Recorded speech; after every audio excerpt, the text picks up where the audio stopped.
মালদায় এলে ঠ্যাং ভেঙে দিব, আর এটা তো মালদাই গাজল। আর বিজেপি সরকার এলে দুদিনের মধ্যে এই বেটাকে জেলে ঢুকাবো।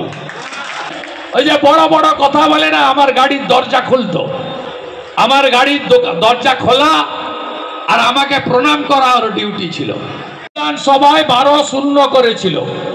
এবারেও লোকসভা ভোটের হিসাব দেখবেন, 6টা সিটে এগিয়ে আছে বিজেপি, 6টা সিটে এগিয়ে আছে বাম কংগ্রেস জোট, তৃণমূল 0। একটা সিটেও লিড পায়নি, এক হরিশ্চন্দ্রপুরেও লিড নেই। ওই যে বড় বড় কথা বলে না, আমার গাড়ির দরজা খুলতো, ওর নাম আমি মুখে আনবো না, ও বেটা আরএসপি করতো। আমার গাড়ির দরজা খোলা আর আমাকে প্রণাম করা ওর ডিউটি ছিল। ভালো, এবারে দেখবেন 6 মাস পরে ওই বেটা প্রাক্তন এমএলএ প্যাড নিয়ে ঘুরবে। আর বিজেপি সরকার এলে দুদিনের মধ্যে ওই বেটাকে জেলে ঢোকাবো, দুদিনের মধ্যে জেলে ঢোকাবো। ওর বড় বড় ভাষণ, মালদায় এলে ঠ্যাং ভেঙে দিব, আর এটা তো মালদাই গাজল। প্রতাপদা মিটিং করুন না, আমি মালতীপুরে জালালপুরে গিয়ে মিটিং করে আসতে পারি, আমাকে শেখাবেন না। তাজমুল হোসেন থেকে মালতীপুরের এমএলএ থেকে এদের ইতিহাস আর কেউ নাই জানুক, শুভেন্দু অধিকারী জানে, শুভেন্দু অধিকারী জানে। তাই এই জেলাতে এদের কিছু হবে না। আপনাদের এই জেলায় এবারে 12টার মধ্যে 11টা সিট জেতাতে হবে। ওই সুজাপুরটা হবে না, আমরা 8% মাত্র, ওরা 92%। বাকি সব সিট আমাদের জেতাতে হবে, এই শপথ আমাদের নিতে হবে।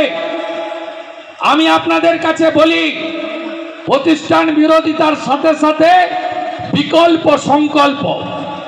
ঠিক ভোট ঘোষণা হলে ভারতীয় জনতা পার্টির জাতীয় নেতারা কলকাতায় এসে আমাদেরকে পাশে বসিয়ে সংকল্পপত্র দিয়ে যাবেন।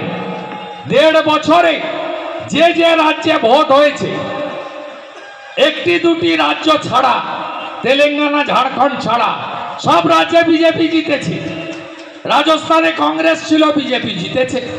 ছত্তিশগড়ে কংগ্রেস ছিল, বিজেপি জিতেছে। দিল্লিতে আপ ছিল, বিজেপি জিতেছে। অসংখ্য উদাহরণ রয়েছে। আমি খুব ভীত সন্ত্রস্ত, আতঙ্কিত। আমরা গ্রামের মানুষ, গ্রামে বাস করি। আমরা দেখি যে কোনো কুকুর পাগলা হয়ে যায় আর সে যদি কাউকে কামড়ায় তাহলে তাকে জলাতঙ্ক রোগে সে মারা যায়।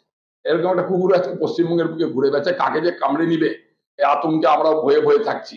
এদিক ওদিক দেখছি যে কুকুর আসছে না, তো এরকম আতঙ্কের মধ্যে আছি। কিছু লোককে আমরা দেখতে পাচ্ছি মস্তিষ্কে বিকৃত হয়ে আলফার কথা বলার চেষ্টা করছে। একজন ভদ্র মানুষ, একজন বিধায়ক মানুষ, তিনি একজন বিধায়ককে বেটা বলে সম্বোধন করছেন, জেলে ঢুকিয়ে দিবেন বলে বলছেন, চ্যালেঞ্জ করছেন। ক্ষমতায় আসেননি, আজকে জেলে ঢুকিয়ে দিবেন তিনি বলছেন। 2 দিনের মধ্যে, 2 ঘন্টার মধ্যে জেলে ঢুকিয়ে দিবেন, আমাকে সেখানে নাকি লক্ষ ভোটের মধ্যে হারিয়ে দিবেন, আমি সেখানে নাকি মানুষ পাশে দাঁড়াতে পারবো না।